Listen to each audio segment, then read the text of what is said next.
what is gene expression? Gene expression is a process by which information from a gene is used in the synthesis of a functional gene product. These products are often proteins. So now here is the overview of the gene expression. First of all, the gene expression will undergo DNA replication.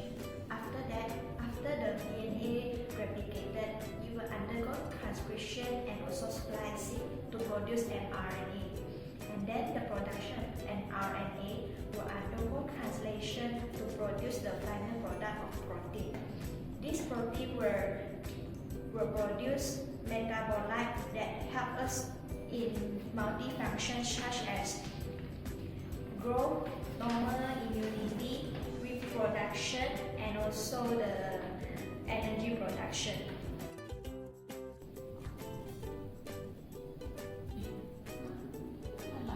Overview WW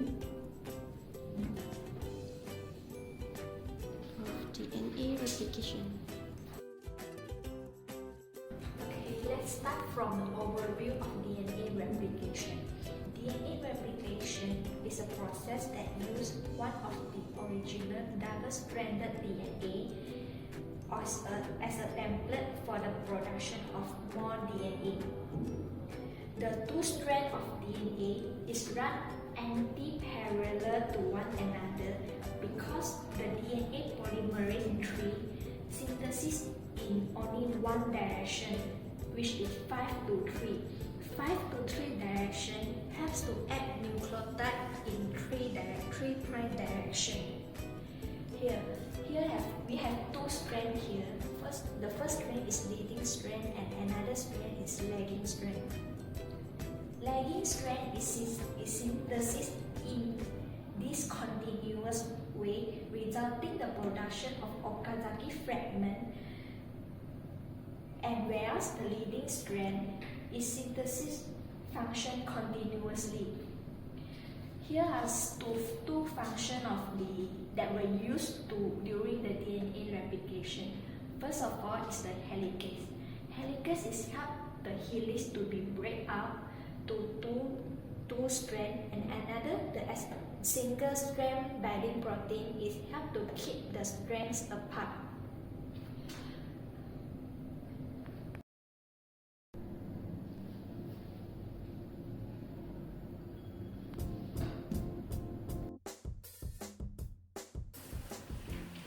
After we have explained about the DNA replication, let's start about the overview of gene expression. This is the overview of the gene expression.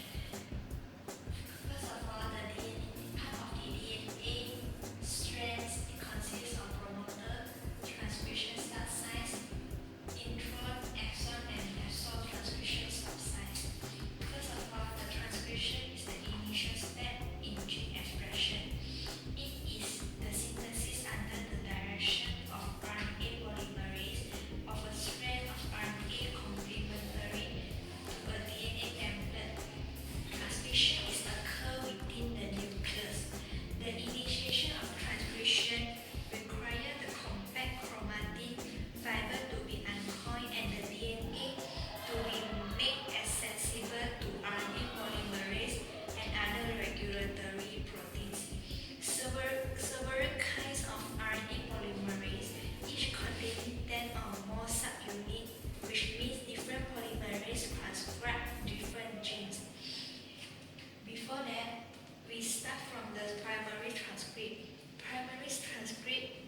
This is the primary transcript. It undergoes processing to produce mature mRNA. They have a methylated cap at the 5' end and also a poly A tail at the 3' end. Primary transcript occur only in the nucleus. However, before the produce of mature mRNA, it undergoes the RNA splicing, which means the intron is removed and the exon is joined together to produce the final product of mRNA. The mRNA undergo the the splicing process, it will enter the cytoplasm for translation. The translation consists of 3 steps, which is the initiation, elongation, and termination. During the initiation, the small subunit of the ribosome will attach to the methylated cap of the mRNA and scan through the mRNA to find the start codon, which is the AUG. So this is the initiation process, and during the elongation, tRNA which bring attached to the methionine amino acids to enter the A sites of the large subunit ribosome, and then its anticodon will bind into the codon of the mRNA. Next, the next tRNA will enter the A sites of the large subunit and then push the first tRNA to the B sites. And then the peptidyl transferase in this ribosome large subunit will create a peptide bonds between the 2 amino acids. And lastly, the ribosome will translocate 1 codon to the right in the mRNA. So now the first tRNA will enter the E site and then ejected. After the elongation, we will continue with the termination. After, when the ribosome reaches one of the 3 stop codons, which is UGA, there are no corresponding tRNAs to the sequence, and then the release factors will bind to the ribosome and stimulate the release of the polypeptide chain, which is protein, and the ribosome dissociated from the mRNA, and then the translation ended. After the translation, for many proteins, translation is only one step in their life cycle.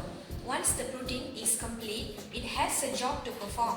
Some proteins are enzymes that catalyze biochemical reaction, structure support for cells, create channels through the membrane cell, or carry out many important cellular support functions.